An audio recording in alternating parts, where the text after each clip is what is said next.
Moko mjodake kar chungo bura ma Jomvu Mombasa koro ywak ne piny owacho e bwo migawo mar lope mondo mi odonjre ywaruok mag puothe manie kindgi kod joket mwandu magi kod osebedo kamuko utegi e alworano gino makelo negi midhiero e kinde ka kinde.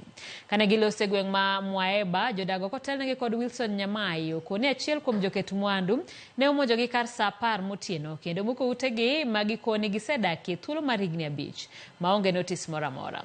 Gikoni obila mane otelone chenro mar mukono ne okomiyogi kata thuolo mar choko gigegi ka gin bende gikoni dhogi ne omoko gi nyithindo makoro gie sani ojot mana kodgi e bwo yiende ni mar onge kama ginyalo dhiye. Jaod bura ma alworano Badi Twalib ne ochopo kendo singo maneno ni okawo okang' mowinjore kendo jodag-go yudo ratichgi. Kia tu maskari wamekuja na watu wengi ambao wamekuwa kama wakora, kama goons, wakiwa na marungu, wakiwa na mapanga, wakatuvamia saa 10 ya usiku, kavunja manyumba, tokeni. Basi ikawa imekuwa ni shida kubwa, maskari wanasema tokeni.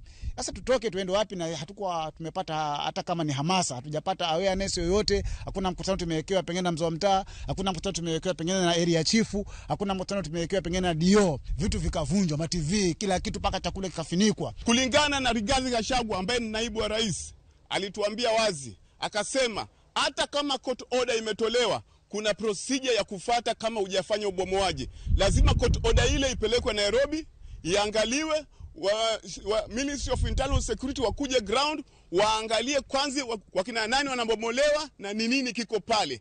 Twashangaa ni nini sasa ambacho hao watu walipokuwa kiishi pale kwa amani na watu wa airport imeingiliwa kati.